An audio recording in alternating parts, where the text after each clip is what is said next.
which is one of the host organizations that has put this thing together. Also, our Black Farmers United, Equity Advocates, and Food for the Spirit. Please take some time to introduce yourself in the chat and share the lands that you're on. I'd like to know who's here.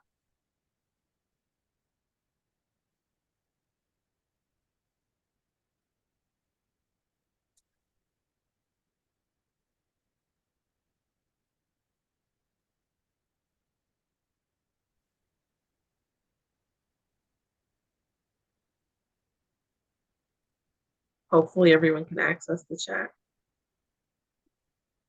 Here we go.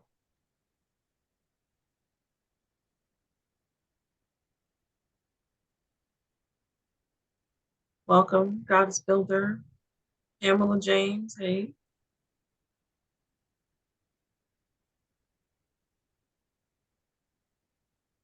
A lot of familiar faces out here. Glad to see y'all, family.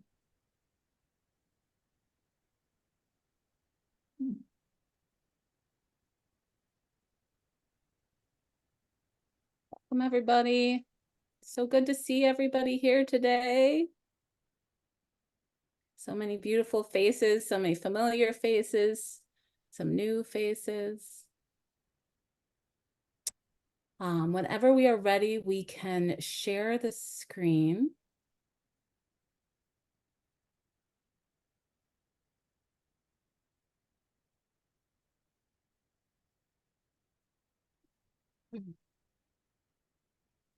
So welcome to the Power of Narrative, creating an equitable food and farm bill virtual film screening event. Christine has acknowledged the partners on the call today who've worked together to put this event on: Black Farmers United, Equity Advocates, Food for the Spirit, Farmers, Northeast Farmers of Colorland Trust, and Race Forward. If you move forward, I'd like to just take a moment to introduce myself. My name is Rebecca Williams. I am the daughter of Karen Williams Powell and Scott Williams. My ancestors come from enslaved African folks coming out of Bangor, Maine, and Harrisburg, Pennsylvania. Long lineage of incredibly beautiful people, as well as German and Swedish ancestry on my mother's side. I am a woman from an area called Naples, New York, or Ontario County, which is on the Seneca Nation's territory, part of the Haudenosaunee Confederacy, Six Nations, Cayuga, Seneca, Onondaga, Mohawk, Tuscarora, and I am actually on Seneca land. So this is a historic map that we have here on the screen. And we want to just take a moment to uplift the First Nations folks that were here in this area and who are here today. And I'd like to take a moment to encourage everyone to get to know about my local people, the Seneca Nation. There's a beautiful resource here in our community, the Onondaga Cultural Center. So we'll put that in the chat, the link to learn, the Ganondagan Cultural Center, and put that in the chat. Please take a moment to take a look at the Ganondagan's Cultural Center and the work that they're doing there.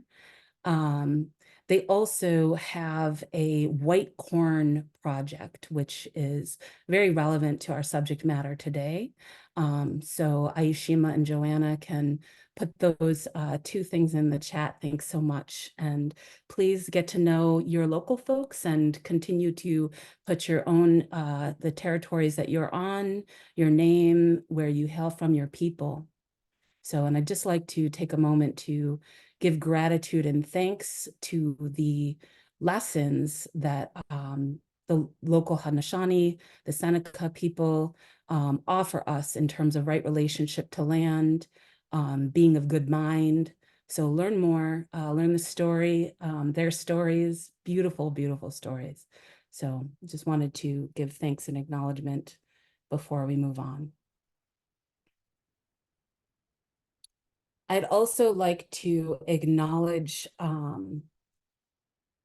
my African ancestral folks, and that's especially relevant for our group here today. So I'd love to take a moment and invite everyone here, especially those who identify as African American, to acknowledge our ancestors and the strength and resilience and power that they have left us with. This here is a picture of my great-grandfather, James Henry Williams, in the garden, community garden that he tended in Harrisburg, Pennsylvania. So I just want to invite his spirit and his energy in here, as many of us may be community gardeners ourselves, and just want to uplift that. And you'll see that in the stories and the videos that we'll be watching together in just a moment. I would like to invite anyone present to get to know, especially an ancestor who left a strong lesson around community organizing, and specifically place-based community organizing in strong community and coalition with partners. So Charles Sherrod, if you're not familiar, became an ancestor only in the last few years. Husband of Shirley Sherrod, Mama Shirley Sherrod, just incredible, incredible people, civil rights leaders, both of them. Shirley Sherrod is still with us today, and the two of them started new communities.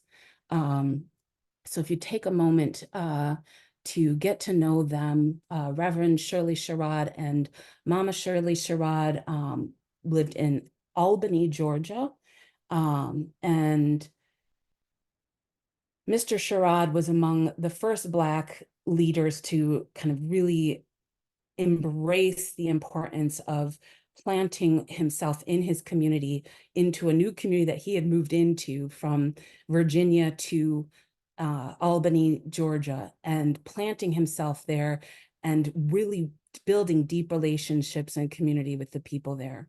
So I want to uplift that, because we have been doing that here in community with our partners across the state, which we will get into just a moment. But I'd love to call in that ancestral energy of Mr. Charles Sherrod, and also encourage everyone to get to know new communities that is down in Albany, Georgia.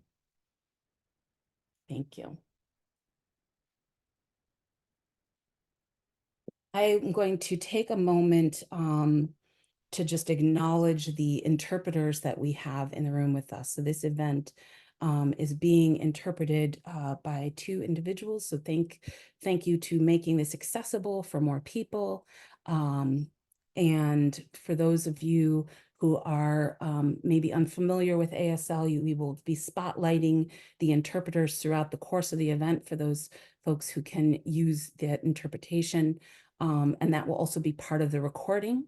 So this event will be accessible in perpetuity as long as we share it. So thank you to the interpreters for making this helping us make this event more accessible. And then we're going to move just into sharing a little bit about the schedule. So for today, what we're going to be doing is just introducing you all to this film that we created, and then saying a little bit about how it came about. Prior to that, we're going to share the stories, the bios of each of the storytellers. So not all the storytellers are here with us today, but I definitely see some of their faces here. I'm so glad to see them here. So we'll start with sharing the bios and of the storytellers. Then we'll view the story. We'll watch the film together, and then there'll be some time for Q&A. So that is the plan for today, and I'm going to turn it back over to Oh, nope, I'm going into the next thing. I'm going to introduce our partners. So if we move forward, we have Joanna Dorsey from Black Farmers United.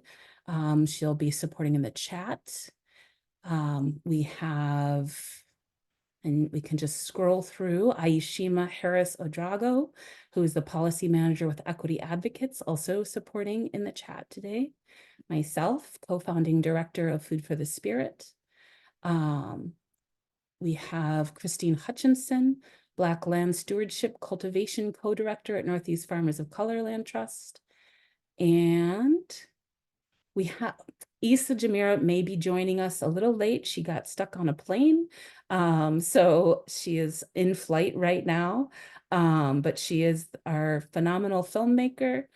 And then we have a special thank you to the Race Forward team, Tanvi and Emmy, who are here with us and supporting on technology. So thank you to Emmy and Tanvi. And I am passing it back to Christine.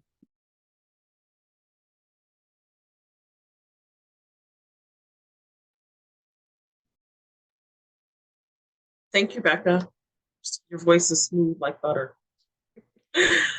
I just want to go over the rules of engagement here. Everyone is currently muted, but we do encourage you to come on camera so we can see your beautiful faces.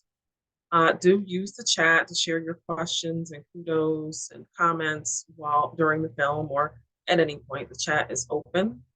If you place questions in the chat, Joanna and Ayashima are going to kind of sort through and consolidate them so that we can try to answer them later on in the event. And if you have tech questions, those also can go in the chat. Joanna and Ayashima will help to answer them for you so you can fully participate. I would like to acknowledge some of our storytellers who are here.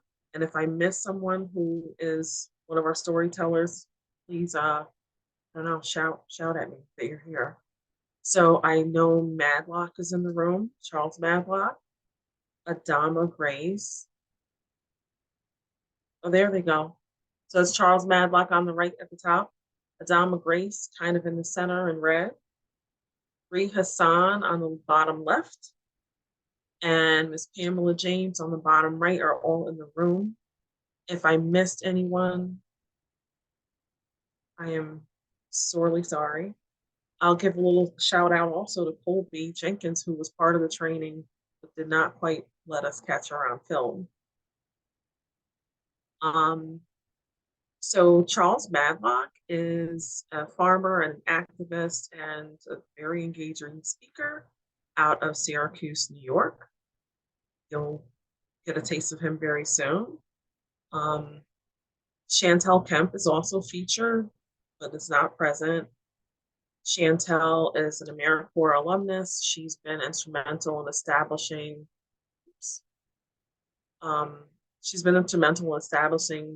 farms or gardens at the New York City Housing Authority. And has been dedicated to urban agriculture for about 7 years now and is continuing to grow in her involvement and skills. Then I know I'm very much out of order, I'm sorry. Tamika Dunkley is the founder of Seasoned Delicious Foods and the nonprofit arm Season Gives, and that's based in Lake Katrine, New York.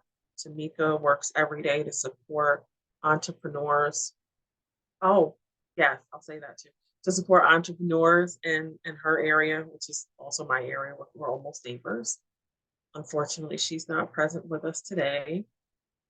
Adama, yes. Adama is out of Buffalo, New York, and has been in higher education and has engaged in farmer training, which has taken her to other places in our country.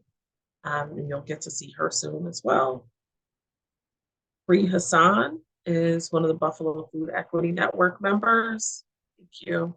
She founded the African Diasporic Ecologies, which is an Afro-feminist organization dedicated to mitigating misogyny and fostering decolonization within self and communities.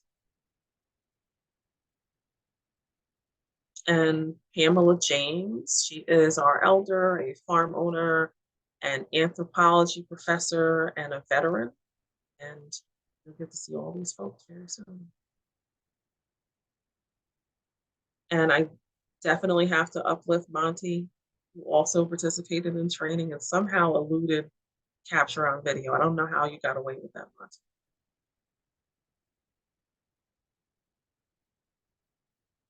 And I am going to back over to that.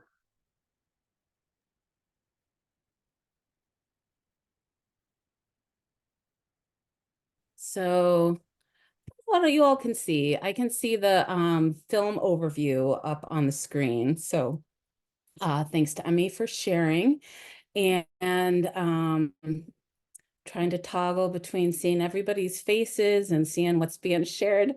It's definitely a challenge. I just want to talk a little bit about the film and how it came to be about. So first of all, there are two videos that we will share out later. Actually, we could potentially share them now in the chat about the public narrative training in itself. But the training happened in 2023, and it was thanks to everybody who made the trek to Albany, New York from all across New York State. And so Adama, who is here on camera and also here in the film overview, Pamela James, so all of the storytellers who are featured today, as well as organizers, trainers. So I see here Nina Ferguson, who's the director of the Buffalo Food Equity Network. Nina was one of our lead trainers for the event. And then we had a phenomenal logistics team of folks from, again, equity advocates, Northeast Farmers of Color Land Trust, Black Farmers United, and of course, Food for the Spirit. Our Food for the Spirit team provided the leadership on the curriculum, and recruiting the trainers for the event. And we're looking forward to doing future public narrative trainings in Buffalo coming up this fall, and hoping to partner with Black Farmers United again in February. So just lots of gratitude for all of the organizations that helped make the public narrative training possible. And that was where these films were recorded. So the purpose of the public narrative training was to give specifically BIPOC farmers, Black farmers, and other farmers of color tools to advocate on the Farm Bill and share their story. So based on Marshall Gonz's story of Self, Us, and Now, the public narrative training framework encourages individuals to go deep into their personal story about why they were prompted to engage in advocacy, to push for a change. Then they're taking that personal story and they're kind of grasping what the us is like. So how come we are all working together for this thing? What brings us all together? And then what is the moment? What is the urgency? What is the thing that needs to be done? So in terms of the Farm Bill, what is the thing that each of those participants in the training feels needs to be done in the Farm Bill that they would like legislators to move on? So for us, knowing that all of our organizations, and I'm just so excited that there are so many Buffalo Food Equity Network members in the room. And I also want to uplift a leader in our community who really helped plant the seed for the need for this public narrative training and the need to work with community storytellers. So I'm seeing Mama Gail Wells right up at the top of my screen. And I had the honor to work with Miss Gail on the Western New York Food Stories project, starting in 2020 and going through last year. And we're taking a one-year hiatus on that project, but really that project centered storytellers. It centered community members who have deep relationships with their communities, with their land, that they have a desire for good, healthy food that is important to them, that's culturally relevant to them. And we work together to ensure that their stories were uplifted in that Western New York Food Stories project. And the piece that this public narrative training brought in was the next layer of how do you get our stories to a kind of succinct, short kind of 3 minutes or so that we can take to legislators and get across that emotional, personal story that helps a legislator understand the need for the change that these individuals are uplifting.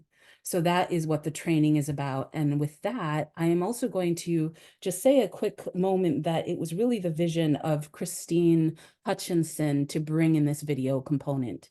And if it hadn't been for that vision and that leadership that Christine took in putting out an RFP and finding Isa, who is the filmmaker, these films would not have happened. So I'm going to turn it over to Christine to talk a little bit about the film before we show it. Thank you, Becca.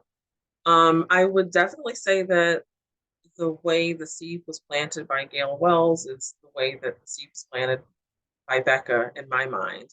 And I had not heard of public narrative trainings prior to Becca beginning to talk about them, but the whole idea really resonated with me as a former English teacher and person who is always making folks speak. Um, but what I saw missing was the ability to kind of keep these stories moving because I said, okay, they create these stories and they have them, and maybe they'll be able to use them. Um, maybe they'll be able to use them once or twice. Sorry, I got distracted by the chat. But how can we make these stories permanent? And I immediately thought we need to capture them on film. And I remember describing this and another component that I thought would make permanence here to Becca. I was sitting in my car getting ready to pick up my aunt from the hospital, and I was trying to share the vision. And Becca's like, "What are you talking about?" And I was trying to find different ways of explaining it. And then finally, she's like, "Okay, it's sort of clicking, but I'm just going to go along with you on this." But then once everything like came into action and Issa was on the spot and we were taking pictures and everything, I think it kind of became clear the power that was in doing this documenting. Um, I will have to say that it was very easy to find Issa, although creating the RFP and putting it out there, I thought there was going to be a major struggle and I thought it would take a lot more time, but Issa popped up really quickly and I was like, that's the one. So we started working together to scope out what this thing would look like. And Issa came to film. And what was really striking to me about Issa was that she ended up participating in the training. She was like actually sitting there and writing, and she was totally in the mix and just kind of taking shots as well. Um, then we had to present the idea of people telling these stories on video. And a lot of people were like, no. And I did my best to convince as many folks as I could. And some folks were ready for the challenge. Other folks were like, I'm going to hang on to my story. So we did capture some stories on film. Sorry if you hear that ding in the background, it's my computer.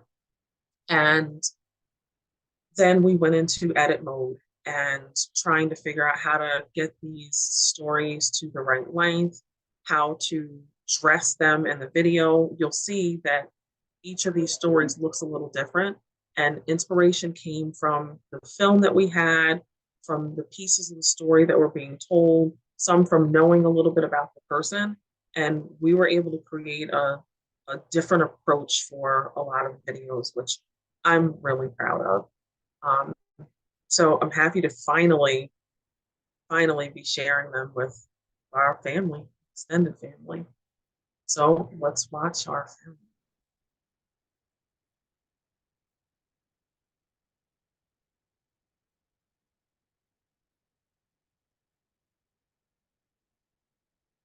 Or I can keep talking.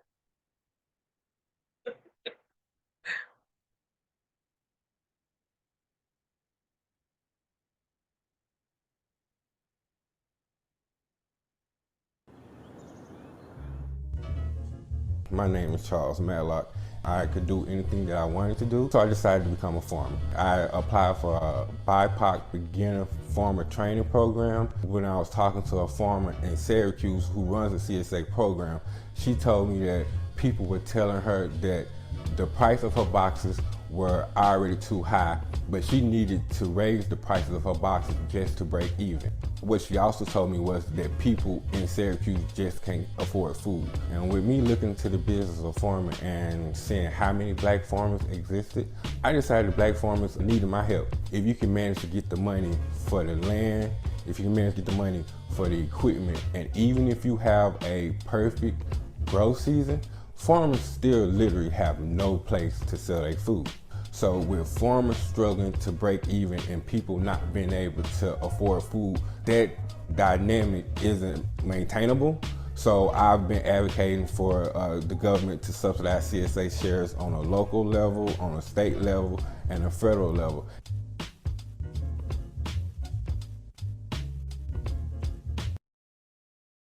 At 72, Mr. Abdullah was a strong and resilient man. At best, he looked 40 years old, already retired from the U.S. Army, continuing to farm the family homestead in between his second career of school bus driver. He agreed to teach me how to grow food. Mr. Abdullah gave me a single row of half of a football field he was cultivating. As I crouched down low and put seeds into the ground, I had the immediate epiphany.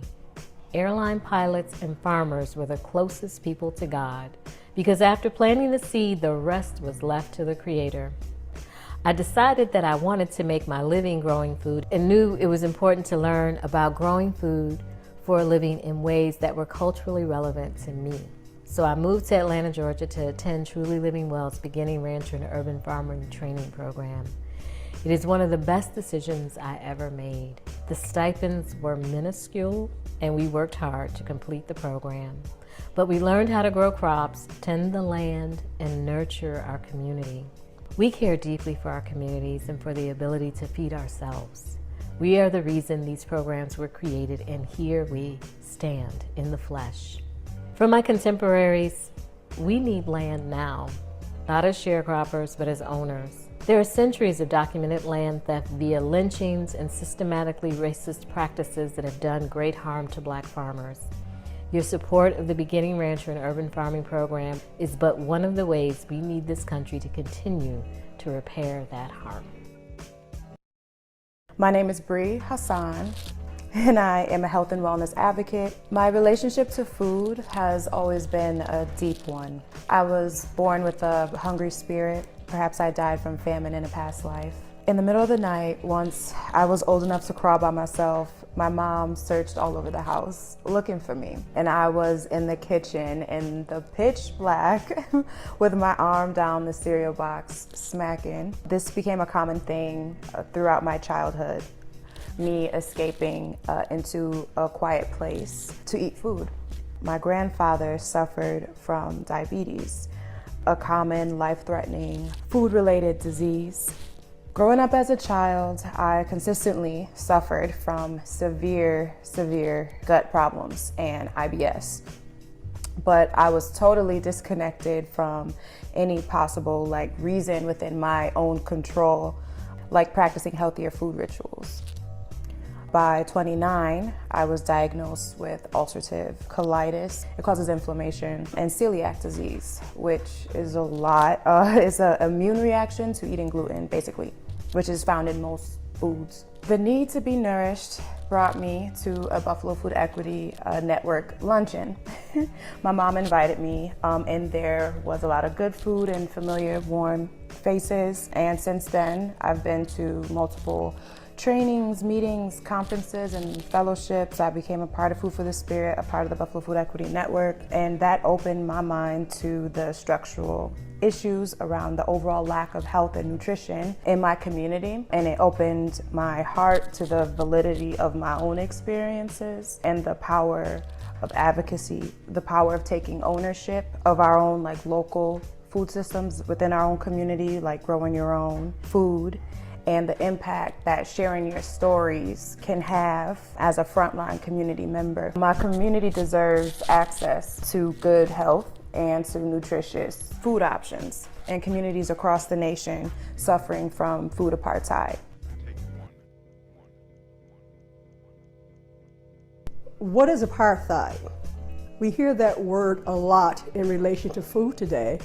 Well, actually, apartheid is segregation based on race. It's political, it's economic, it is social.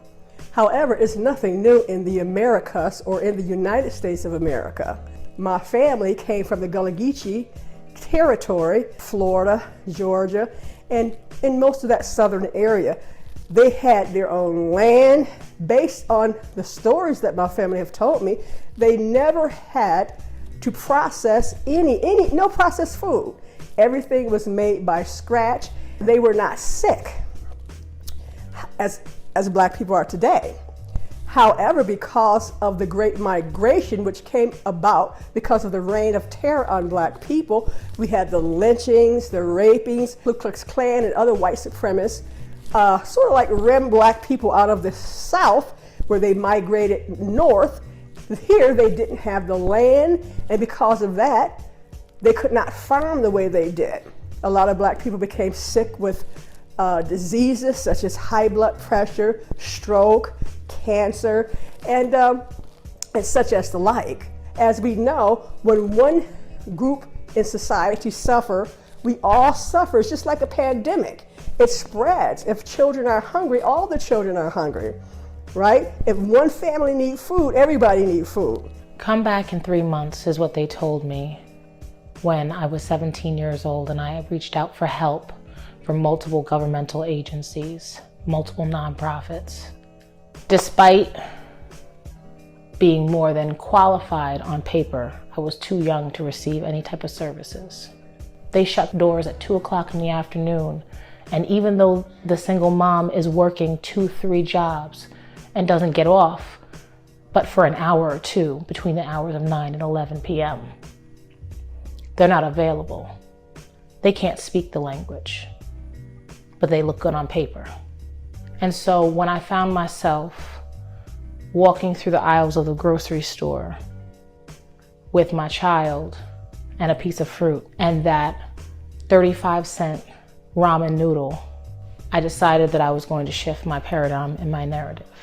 My organization that I have now founded many moons later addresses these insecurities and these systematic injustices and the gaps in the system. I make sure that despite the suffering and the struggle that we may go through as an organization, we can provide for them. Grassroots organizations like my own and so many others, their stories are not unique. There is a system and it has loopholes, and we all know that. So why don't we just address those loopholes through funding for grassroots organizations and changing the stipulation, prioritizing connection to community, prioritizing justice, prioritizing those who represent the mission that is being written into legislation. My name is Chantel Kemp, and I am an urban farmer in New York City. Growing up in Brooklyn, I often faced battles with hunger. My mother would tell me that if I would sleep, then I wouldn't be hungry.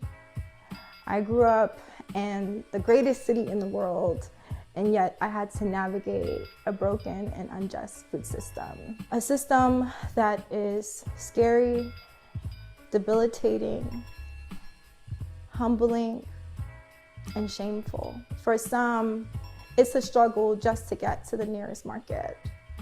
For others, they have to choose either between food and rent. And others literally have to pick their poison. We have to force ourselves and be pulled into impossible choices, whether to be full or to be healthy. When you have hungry loved ones, there's often no room for nutrition at the table when you are just wishing for the support to be able to eat.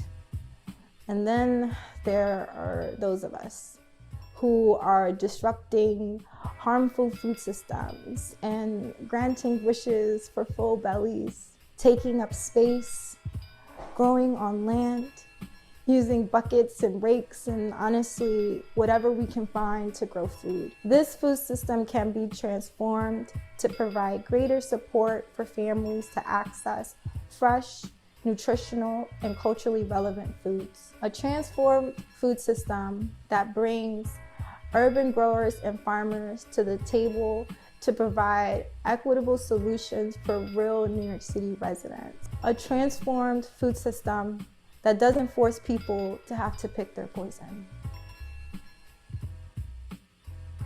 My name is Ruby Olasamik, and I'd love to tell you the story of two states of being, or two lives. I went from being quite privileged, being the daughter of an African diplomat, going to private school and being driven or chauffeured to school every day, to scraping pennies to take 2 buses to the only college I could afford. How did this happen? My father, who was a diplomat, went back to his country and there was a coup d'etat there. And whatever little money that he was sending us before trickled to nothing. I was born with a condition called sickle cell anemia. It was never an issue while I lived a privileged life. When my life changed, my illness started to show up more and become more of an issue. Because of my socioeconomic level, I couldn't afford the organic, top-of-the-line food that I needed to be as healthy as I could. One day I went into toxic shock and I was pronounced dead at the hospital. I was revived, but ever since that day, my health has been up and down. It's been a huge challenge to manage my health. After my stay at the hospital, I was determined, extremely determined to eat as healthy as I could. So I turned to urban farming as a way to supplement my diet. Once I entered the world of urban farming, I realized that health ultimately resided in the soil and the seed. We are in a health crisis of epidemic proportions, centered in urban communities amongst people of color. A group of us in the community was able to raise $35,000 to purchase organic, sustainably grown food. We called it a market, the Free People's Market, rather than a pantry, because we wanted to infuse dignity, that occupying a certain socioeconomic level does not mean that somehow you've done something wrong in your life. In my case, there was a coup d'etat in my country, in my home country, which spiraled me into a place of poverty. I feel honored and privileged to have seen 2 worlds, to have lived in a world of extreme privilege and to live in a world where that privilege was taken.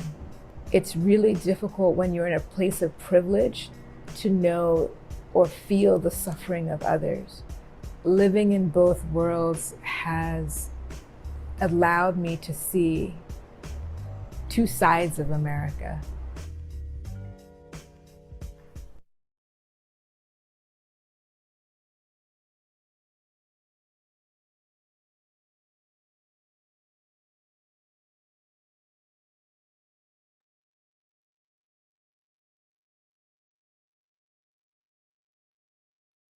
Yes. Yes. Yes. This was wonderful. It was so, so, so good to see that film up on the screen and have all of you here. What I would like to do is to invite everyone. We're gonna I want to look in gallery view, and I hope that I would invite everybody else to do the same. Look in gallery view, come on screen, and please just take a moment, drop your kudos in the chat, put your emojis up to show your applause. Just join me in celebrating. You can even, if you want to come off camera and applause everybody, just it just was so amazing to see and hear everybody's stories, and to just be able to take that in. And so just take a moment and let's just applause and keep putting all of your love in the chat. Just so wonderful. So thank you. Thank you. So I would like to just turn it over to Christine. We're going to just take a few minutes, and if people have questions for the storytellers, if you have questions about the film, if you have any questions, we would love, and not all the storytellers are here, and we also don't want to put, yes, we're still celebrating. We don't want to put anybody who's not interested in responding, in speaking up or coming off camera right now. We don't want to put anybody on the spot, but we would love to uplift your questions, hear your questions. So let's take a few minutes just to celebrate first. And I'm inviting Christine to join me on video. I'm scrolling through everybody. I'm seeing some comments that are they're making me feel a little Martha have me over here tearing up, and I feel the same, Martha. I'm not sure how to pronounce the name. I'm gonna say Jerry. Forgive me if I have it wrong. This video touched my heart in ways that I really needed, and I'm right there with you. This was the uplift that I really needed today. Just watching those videos, like, totally changed my mood. So many wonderful stories, beautiful and impactful. Thank you, storytellers. I see beautiful a lot. Beautiful, beautiful. Wonderful and powerful. Earth, soil, love. Beautiful stories of power in the earth. I agree with that, Ruth. If you have questions about the film and its creation, like how it was made, if you want to know like how many pages of notes Issa had to sort through as we worked on this, please definitely go ahead and ask in the chat.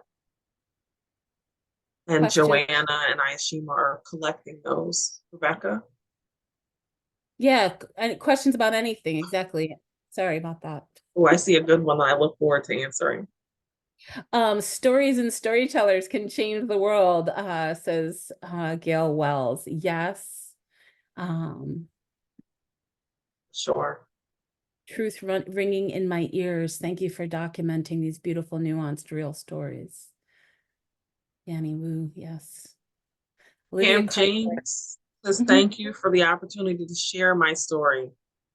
Thank you for being willing to share your story and putting the trust in us. I know it took a lot for some folks to do it, so I thank you.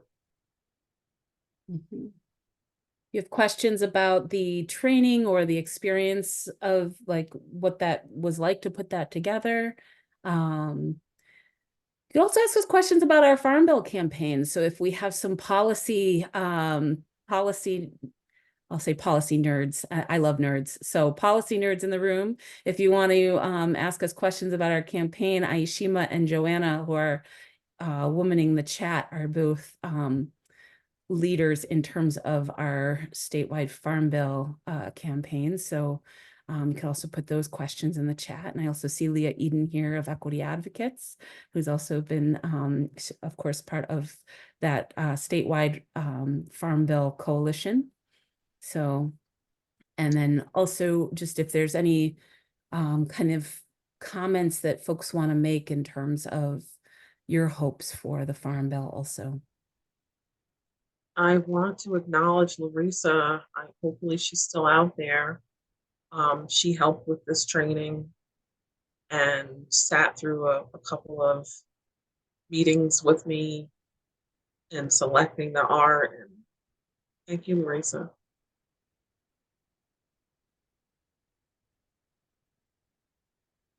I'm excited to take these questions.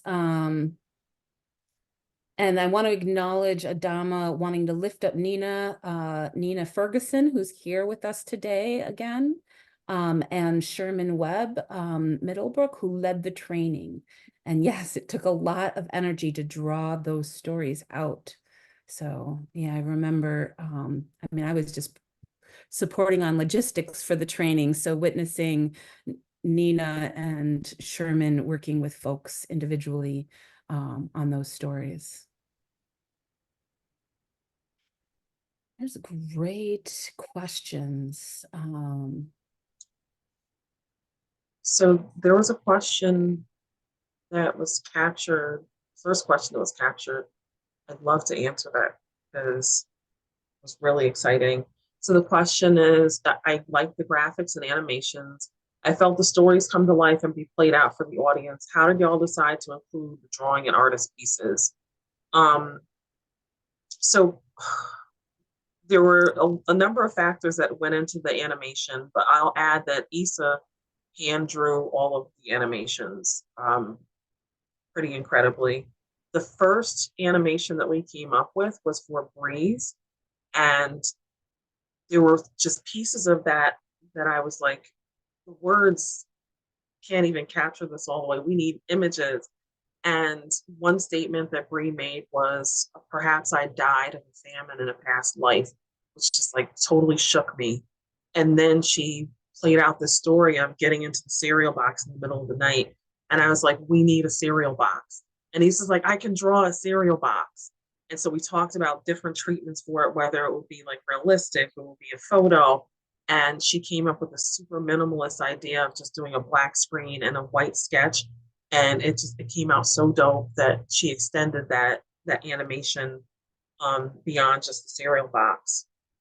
And in another video that had a lot of animation, Adama's, her speaking about Mr. Abdullah made me think of my own Mr. Abdullah. And by saying that, I mean just these people who inspire us and teach us in these ways that alter our lives.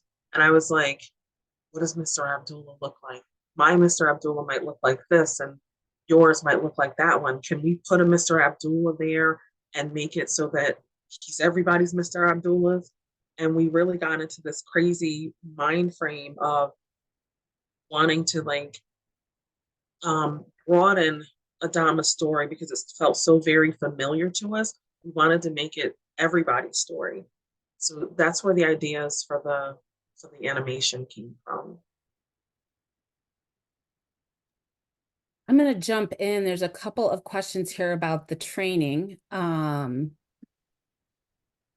So, and I actually want to encourage some of our storytellers, if you want to consider answering this question, I'll put it back in the chat, and maybe we can hear from one or two of our storytellers. So I'll put this out to everyone and consider it, but I'm going to answer this question about, could you talk a little bit about the training? How long was it? How did you choose the facilitators, and which videos to present in the film? First of all the videos were presented in the film. So everybody who agreed to record their story had video included in the film. And Christine can piggyback on that if you want. But so in terms of the training is typically I want to say 2.5 day training. So we rented a big mansion in Albany, wonderful couple who have an Airbnb.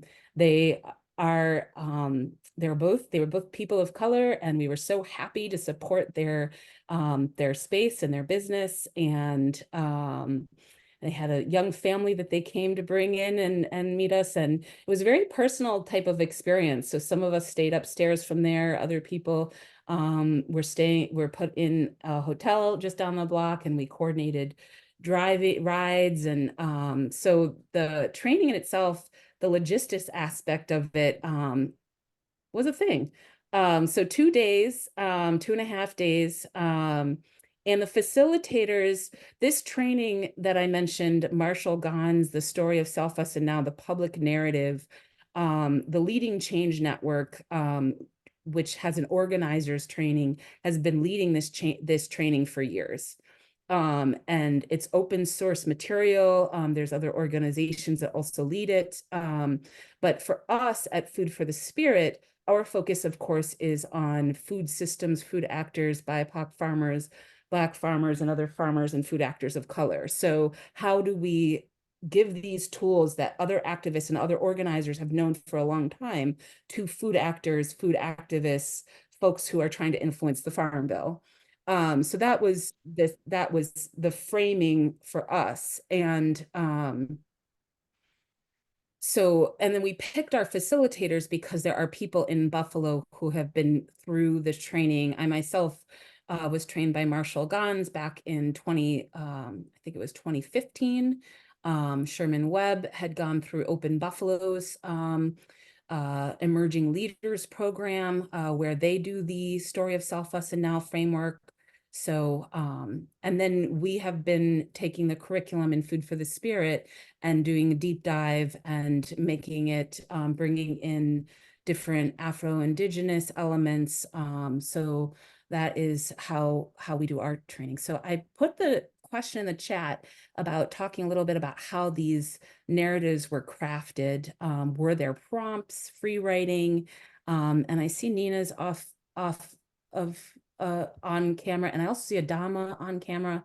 So if either of you want to share, or anybody who's at the training want to share a little bit, please go ahead. Don't see everybody jumping at once.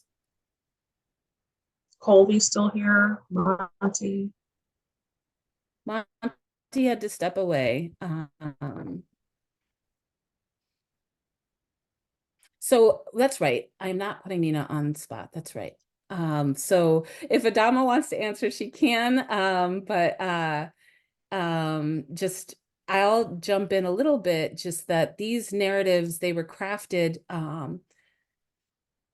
This training requires a lot of spaciousness for self-reflection, free writing, time for people to think back, and prompts in terms of, like, remembering the moment when you made a choice. What is a moment that you made a choice that impacted kind of where you are right now, or that it was a choice that was maybe difficult or something celebratory, something that really stands out in your life. So that's one of the prompts that that we uplift in the training, and that encourages lots of free writing.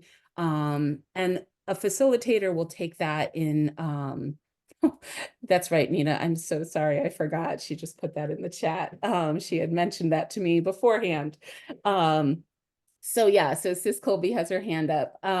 So that free writing piece is definitely incorporated in there, the encouragement to go into the story of self. I think then also bridging an understanding of the importance of us, and when we're sharing our stories and our narratives, that, a lot of times we have a lot of facts. We have a lot of facts that we want to share with people. And I'm actually remembering the video that Adama speaking about the public narrative training, and we can actually share that video in the chat as well. It's in our call to action. So yeah, there's a lot of free writing incorporated and some prompts, and I'm going to pass it over to Sis Colby. Go ahead, Colby.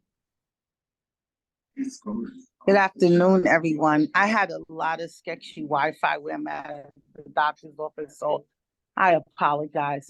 But I just want to say everything was so beautiful, and I want to know. I some stuff I couldn't see because it was just going in and out.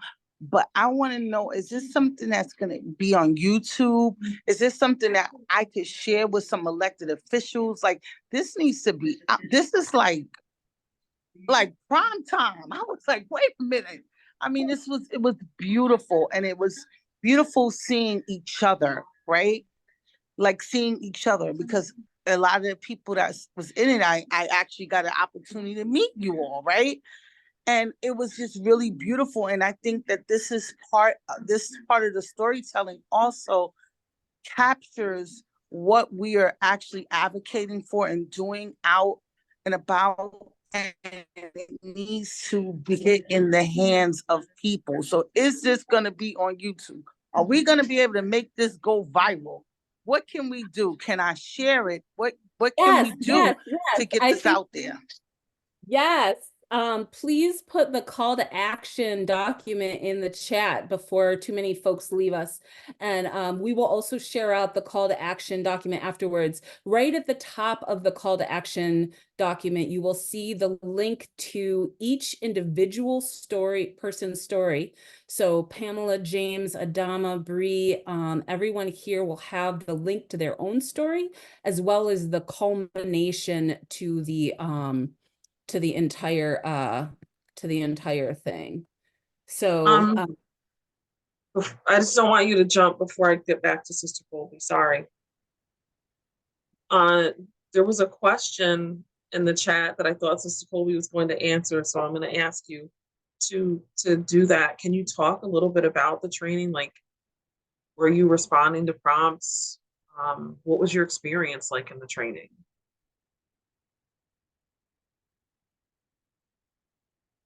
You still there? Maybe Pamela James is also here. Maybe she might share her experience. Who's you asking me that question, Christine? Yes, ma'am. Yes, ma'am. Who said, was I responding to prompts? During the training, as you crafted your story, were you responding to a prompt? Can you talk about the training as a trainee? Well, you know, the thing about it is that it was just I don't know. I'm just baffled right now. I'm sorry. No, but it wasn't. I wasn't. No, I wasn't. Thank you. So we have two other trainees who have their hands up, Pamela and Shoebox Madlock. Maybe if we take Pamela first. Yes, once again, I do thank you for this session and listening. Actually, during the training, I can remember the trainers being very supportive. And the only prompts that I can remember is we had to do some writing, like there were questions asked to us, and we had to write the answers down. And then after we wrote the answers down, we sort of like practiced answering those questions. But when it was time for the narrative, even though we had written out what our narrative was, we were speaking from our heart, right? So actually, there was not someone there like, like they do in Hollywood. I used to live in Hollywood, so I can tell you, there's a person that stands there with this sign and tell you what to say and all these different prompts. That was not there. We were encouraged to dig into our history, you know, and to respect our history and to talk about our history, you know, and talk about the effects of food and how, you know, the foods, like what is a food system? How does it affect us? How does it affect our community and the work that we do and why we do the work that we do, right? But as far as a prop and things like that, there were it was not that kind of prop. It was like mostly us being encouraged to speak from our hearts. Madeleine? Exactly. Thank you, Mother Pam. Do we want to hear from Madlock too? Are you still there? Yes, I'm still here. Yeah, I'm gonna say as far as like the training, yeah, no prompts. What was helpful was for us to like get in smaller groups and just kind of sort of talk about our story amongst each other before we got up in front of people to talk about our story. But yeah, just I want to say just kind of sort of being in a room with like-minded people who motivated us. We motivated each other, encouraged each other. Just being in a room full of love, you know, allowed us to speak our truth, which I really do appreciate. Awesome. Adama? Hey, yeah, I had a share, and this is a phenomena that happened with training. So it's rare that Black folks, brown folks, just BIPOC folks have a chance to come together outside of certain, like just outside of nature, away from. And so what happens when those things, you know, we're there for a reason, but then folks start to, you know, they're usually so compartmentalized and so pressured from coming from spaces where they're not the majority, and microaggressions and things like that, that it's like coming into a space where like we're all safe and together, and wow. So then folks start to like free up and not realizing that you need that like that's the other agenda that's happening in the background of the work that you're there to do. So I say that to say that whenever there are retreats where I want to say people of color can come together, it always seems you need more time, more like you have the agenda that you're there for, but then you also need that time for folks that are also starting to like unpack and be free up. So I just wanted to share that that was a dynamic that was happening as well.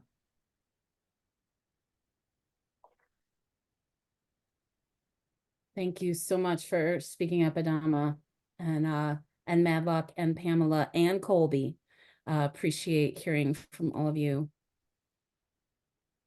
There's some questions here about policy. So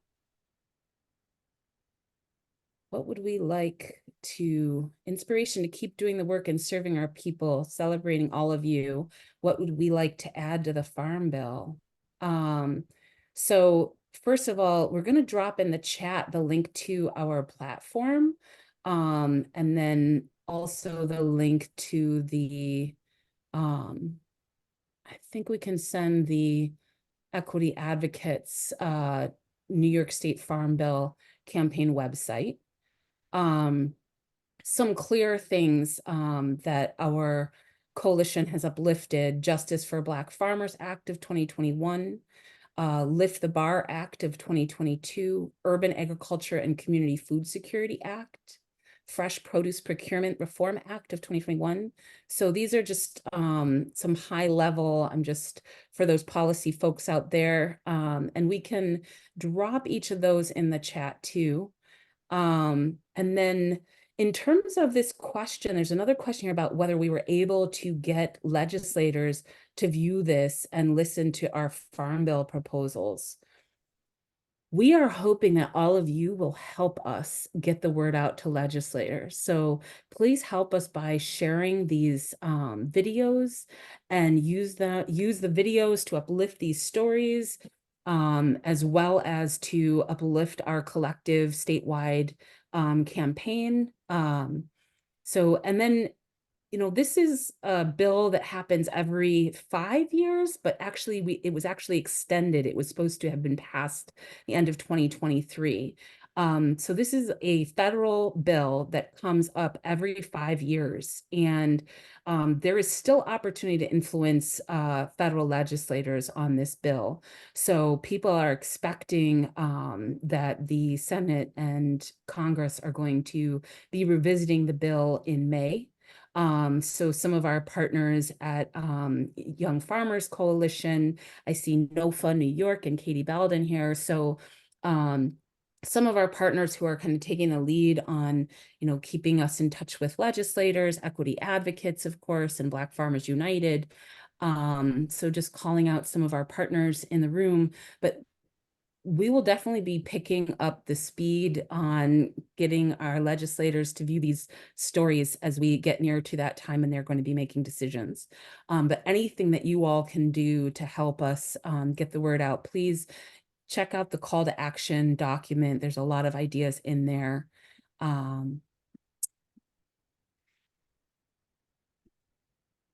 are more questions coming in.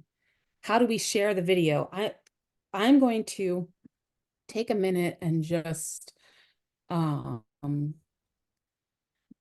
share the call to action again. And if you go in the call to action doc, you will see right there at the top, share the films you viewed today. And we can actually just drop some of them, drop the entire film here. It's linked here, so you can share that. And then we'll take a minute to drop each of the individual storytellers' films as well. And then I'm going to go on mute while I do that. If Christine, if you want to take any other questions that are there. Maybe some of our partners too. I don't know if anybody of our partners who are here in the room, I think Liana Hood stepped away in terms of policy aspect, but Katie Belden is still here, and so is Leah Eden. I think Aishima and Joanne are going to stick with the chat is what I was getting. So I just had a quick question. Are we able to reach out to elected officials? I know you said legislators. Is this on a local level or more of a higher type level? Which one of our elected officials should we be reaching in our individual communities?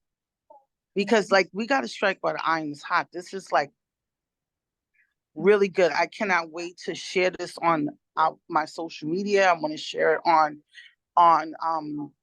our Dare to Be Different page. I want to share it on the farmers market page for the Greenberg Farmers Market. And I just want to keep getting this information out, and I want to get it into the hands of the elected officials, because people perish for a lack of knowledge. You know, because that people don't have the information. They don't know that these, you know, just us telling our stories, all of that, this was like powerful knowledge, you know, that you just don't even hear every day. And if someone sees this video, their thinking will change on these policies that are being made, these things that are going into our foods, the way we grow our foods, all of these different things, because voices are not heard when it comes down to, you know, this advocacy of which we're doing. So I'm just like, I just want to say thank you, ladies, for the work that you are doing. This is like so powerful. It's like I don't even believe I'm like want to pinch myself. Am I really like a part of this situation? Like, you know, this is really truly making an impact. This is not just for us. This is for our children's children and beyond. Colby, you asked about essentially who to reach out to. Farm Bill is federal level legislation, but it is always helpful to build relationships at a state and local level as well. If you want to directly impact folks on the Farm Bill, you have to reach federally, but reach out to who you know. Start with your most local representatives. I think I saw Leah's hand up. Yes. You'll have Robert Chang in the chat from NEFOC saying share with everyone, local, state, and federal. Yeah, and I just wanted to share, this is Leah. It's been such an honor to be part of this work, and this was really beautiful. But in New York, sorry, all my kids just joined. Oh, sorry. Welcome to the kids. We love kids. It's fine. Here, I know, great timing. But your point about reaching out to everyone is really fantastic. This is federal legislation. And, you know, in New York, we're incredibly lucky because we have New York congressional representatives who are actually drafting the Farm Bill right now. So I would say particularly reaching out to Senator Gillibrand, and for those that are in the House side, Representative Molinaro and Langworthy upstate, if you are one of their constituents, they need to hear from you right now. So in New York, we have a really powerful voice. I just wanted to flag those are good folks to reach out to. Yeah. Send them the whole platform. Anyone send in them the Congress? videos. What about Congress? Yes, absolutely. So, so Senator Gillibrand, she's our congressional representative in the Senate, and our House representatives in the House of Representatives as well.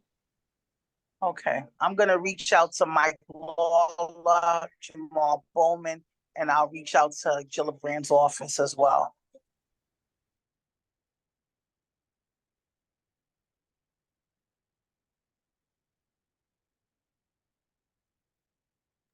Wonderful. Thank you. I see Katie in the chat dropping contact info for Representative Molinaro. Thank you, Katie. And Katie, if you want to come on and say anything too, and I don't know if Robert Chang wants to say anything else, but yeah. Just, oh, go ahead, Robert. No, I was just going to also mention it's an election year, so so candidates who are in tight election races will be interested in hearing from you, and also feel free to share the video with someone who doesn't necessarily hold office now, but is running for office this November. It doesn't hurt to make that connection.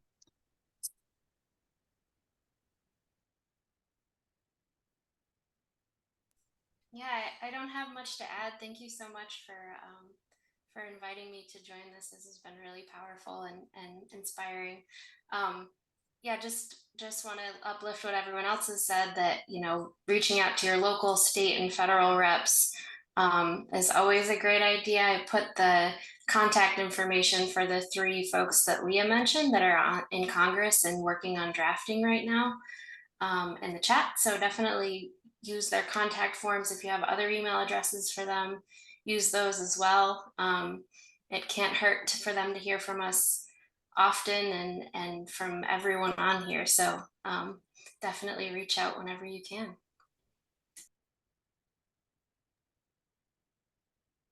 wonderful.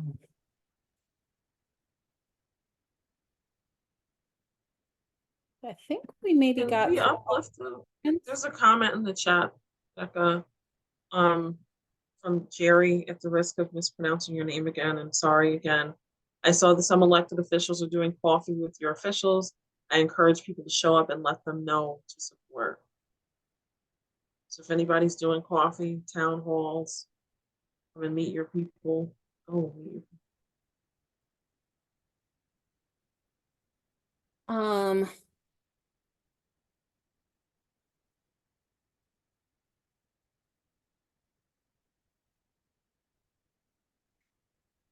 yeah, there's other questions, and I feel like Colby covered it so much, just in that, you know, we really, these films and these stories are so important to share. Please share them. That's what they're about. You know, that's why we took the time to create this training and to create these videos, and to invite everyone to come together for the training and to share their stories. It's so that they can be shared. So please share the stories, share them far and wide. And please, if you're in a position to be speaking with legislators, please uplift these stories there. Take the YouTube videos with you, send them afterwards, beforehand, all the above. You know, I think partly a working in coalition. Hello, little one. Yes, working in coalition, you know, we all have different roles to play. And as you can see, some of our partners here who have been leading on the policy front, we are leaning on you all to keep us in the loop and invite all of the storytellers and all of us to join you when you meet with those legislators. You know, we've given folks tools to be able to craft stories that are meaningful to them, to uplift what they want to say to these legislators. And then we're looking for you to make the table bigger, you know, so that when you go to meet with those legislators, include our people. So send invitations to us to ensure that the storytellers and everyone else who participates in the training, as well as everyone else in our network, learns about these opportunities to meet with legislators, and we can go with you and uplift our stories there. So that's what a coalition is about. So that's the ask that I'm putting out to any of you who are in policy space. And I think with that, I think, Christine, I don't remember if it's me or you who's closing us out. I'm closing us out. Nope, away. Thank you so much, everyone, for coming. Thank you for the comments that you put in the chat. Thank you for uplifting the storytellers, this project, this effort. Thank you to our partners, all who have helped to outreach, everyone who shared this invite, the folks who came to Y'all Come, the Farm Bill meetings, my co-hosts, those who are giving us space to have this Zoom. This definitely was a collective effort, and it's so appreciated. And keep sharing. Thank you, everyone. Feel free to come off of mute and applause, and just thank you so much. Thank you to Tanvi and Emmy and Race Forward for helping us with technology to make this also more accessible. Thank you to everyone. Hope and Callie for interpreting and making it more accessible. Thanks, everybody. Thank you, everyone. Thank you, FLAN members and friends, Heather Cook and TCO and Chris Hartman. So good to see you. Martha, Jeray, thank you for correcting the pronunciation of your name. Excellent. Miss Barr, I see you. Thank you for joining us, Jazz. I think I saw Ms. Della here earlier. Jennifer White from Lexington. Hi, Jennifer. So yeah, thank you so much, everybody, for joining us. Please come off mute and say goodbye. Say hello. Thank you so much, everyone, for listening. Goodbye. Have a nice weekend. Bye. Thank you so much. This was great. Thank you. Have a good afternoon. Enjoy your weekend. Bye.